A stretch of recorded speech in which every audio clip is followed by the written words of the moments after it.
आज के इस कहानी में गांव और शहर की तुलना करते हुए पुष्कर अपने पिताजी से ट्रेन की यात्रा के दौरान हर उस वस्तु की तुलना कर रहा था। हम जहाँ भी पैदा हुए हैं वह जगह हमारी मातृभूमि होती है, जो हमें बहुत प्यारी और सुंदर लगती है। वहाँ का वातावरण हमारे लिए बहुत ही लाभदायक होता है।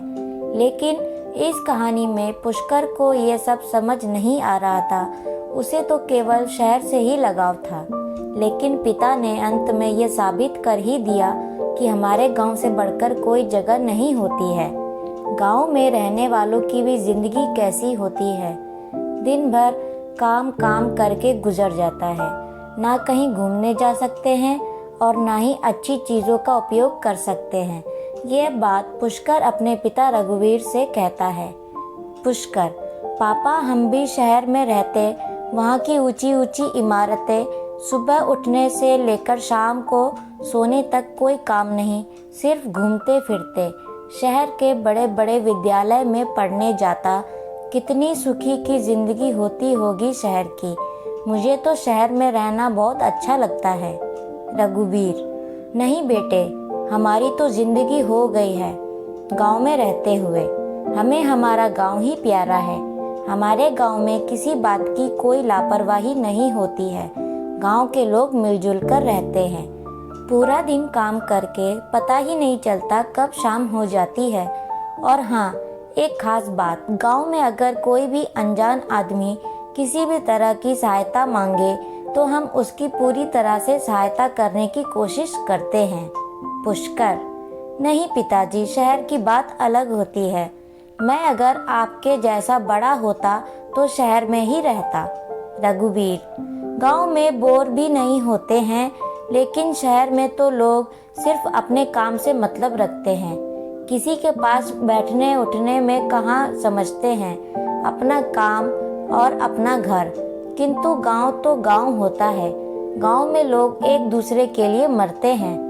गांव में लोग एक जगह पर मंडली लगा लेते हैं और पुरानी राजा महाराजाओं की कहानियां कहने लगते हैं। जिसको जितनी याद है उतनी सुनाता और बाकी के लोग आनंद लेते हुए, मुस्कुराते हुए कहानी के मजे लेते हैं और समय का पता ही नहीं चलता कब रात के 10 बज जाती है।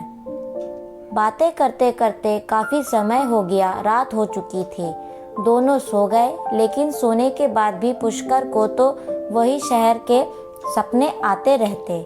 सपनों में भी शहर में घूमता, बाजार में तरह तरह की वस्तुएं देखता। इतने में सुबह हो जाती और दोनों उठकर नहा धोकर खाना खाकर फिर वही काम।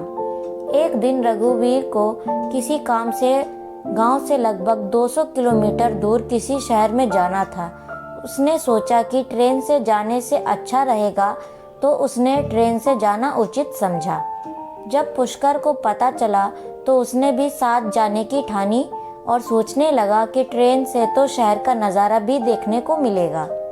ट्रेन की यात्रा के विचार मात्र से सामान्य आदमी कल्पना और विचारों की दुनिया में खो जाता है। घने जंगल, नदियों की पुलिया और ट्रेन की आवाज़। रेलवे स्टेशन पर यात्रियों की भीड़ जैसे मेला लगा हुआ हो, इत्यादि सपने पुष्कर मन ही मन देखने लगा। तभी रघुवीर के साथ ले जाने की हाँ कर दी और पुष्कर के मुंह की खुशी दोगुनी बढ़ गई।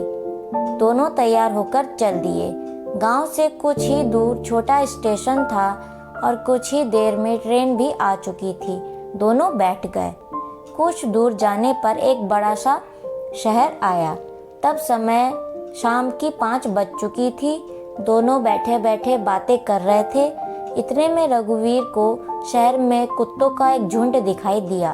तभी रघुवीर, पुष्कर बेटा, ये देखो, शहर के कुत्ते सड़े हुए भोजन, सड़े गले हुए ड्राई फ्रूट तथा कचरे के डिब्बों से अपना पेट भर रहे हैं। पुष्कर, हाँ पापा, और हमारे गांव में तो कुत्ते को कोई ना कोई बची हुई रोटी के टुकड़े डाल ही देता है। और साफ खाना खाकर गांव के कुत्ते कितने तंदुरुस्त और समझदार होते हैं। थोड़े दूर जाते ही कुछ कुत्ते शहर के एक गंदे नाले से पानी पीते हुए दिखाई दिए। तभी रघुवीर, और ये भी देखो, शहर के गंदे नाले का पानी पीकर अपनी प्यास बुझाते हैं, इनके लिए तो यही फिल्टर का पानी है। और अपने गांव के कुत्ते तो नदी का साफ पानी पीते हैं और किसी के भी घर के बाहर खाने के लिए और पीने के लिए कुछ ना कुछ तो मिल ही जाएगा। पुष्कर: हाँ पापा, मुझे पता चल गया है गांव की ज़िंदगी शहर की ज़िंदगी से काफ़ी अच्छी होती है। गांव में कितनी स्वच्छता होती है तथा स्वच्छ और ठंडी हवा होती है। इस कहानी से हमें ये ज्ञान होता है कि हमारी जन्मभूमि ही हमारी मातृभूमि होती है। वहाँ के वातावरण से लेकर हर एक तत्व हमारे लाभदायक होते हैं। तो दोस्तों, आपकी इस बारे में क्या राय है, आप कमेंट सेक्शन में बता सकते हैं। और कहानी अच्छी लगे तो वीडियो को लाइक एंड चैनल को सब्सक्राइब जरूर से करना। मिलते हैं अगली कहानी के साथ।